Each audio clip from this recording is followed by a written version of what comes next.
In Acts chapter 11, and we read about Barnabas in verses 23 and 24, it says, when he came and had seen the grace of the Lord, he was glad and encouraged them. He was sent to Antioch to see the grace of God and to encourage the believers.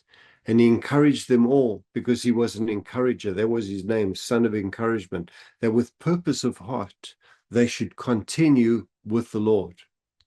And a great many people were added to the Lord.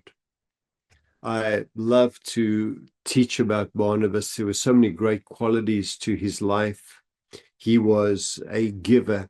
It was him who laid the land at the apostles' feet. He was an encourager.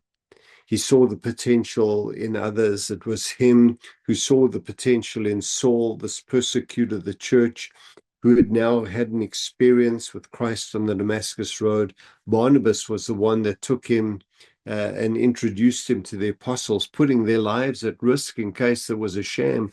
But he knew how to read the Spirit and could see the possibility.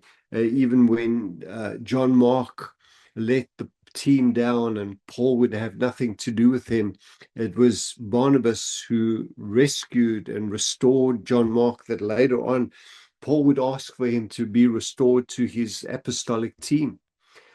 He was a team player. He knew how to minister alongside Paul. He knew how to be an intercessor, a giver, an encourager. It says that he was full of faith and he was full of the Spirit and he was a good man. These are excellent qualities. But the one that I want to draw your attention to today is, and a great many people were added to the Lord. Wow. Wouldn't that be an awesome thing to have the journals of eternity right behind your name? Leon Van Rooyen, a great many people were added to the Lord. Why? Because Barnabas had a heart for souls.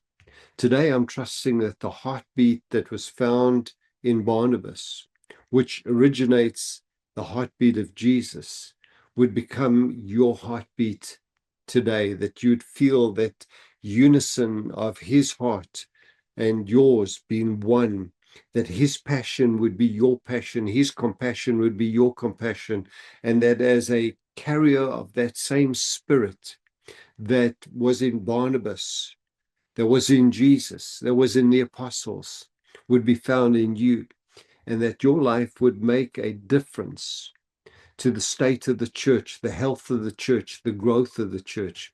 We often hear of people that cause problems in churches and people leave as a result of them. We don't often hear of people that cause the church to grow. We need a shift. We need a change.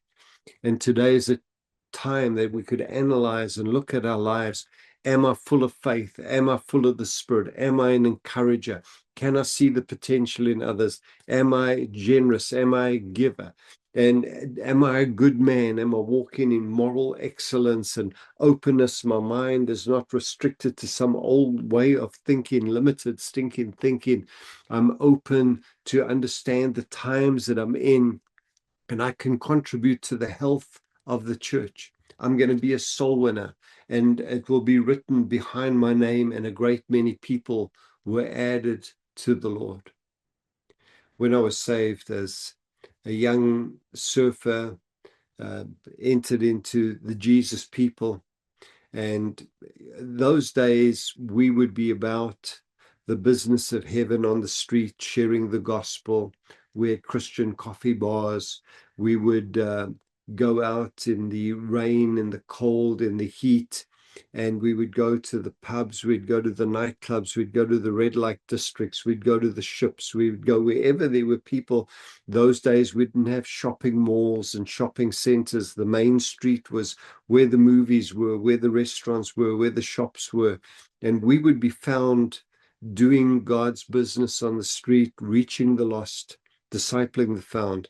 Well, when it says going to all the world, my world was the surfing world. Those were my friends. I surfed. They were my buddies. We hung together. And I began to share my faith with them. I began to share my experience with them. And I would invite them when I'd led them to the Lord, to not only come to my apartment where we'd sit on cushions and we would study the word. Even though I was a brand new convert, I would be sharing, today I read about God's love, today I read this, and I would just share with them, get their faith activated, lay hands on them for the baptism in the Spirit. But on Sundays, I would load them into my Volkswagen camper with the surfboards on the top and the curtains and the beads and the 8-track tape. We had a box between the seats just loaded with these huge 8-tracks. Some of you won't even know what I'm talking about. 8-tracks, what is that? Well, it came before CDs, which came before cassettes, which came before, it came just after reel to reel. So we go back a long time. This is in the early 70s. And anyway, I don't want to get distracted by 8-track. I'm talking about soul winning. Now, I would take them to church, and I single-handedly filled rows in a church that wasn't actually even welcoming to us hippies, but I wasn't moved by their opinion. I was moved. This is my church. This is where I'm going to bring people. This is where I got saved. And I brought my surfing friends to church. We would meet, and I'd load them into the back of my van. They would sit squashed in there, and I'd drive them to church. And after church, we'd go back and we'd surf together, pray and study. And I shaped my world with the gospel, just like Barnabas. And a great many people were added to the Lord.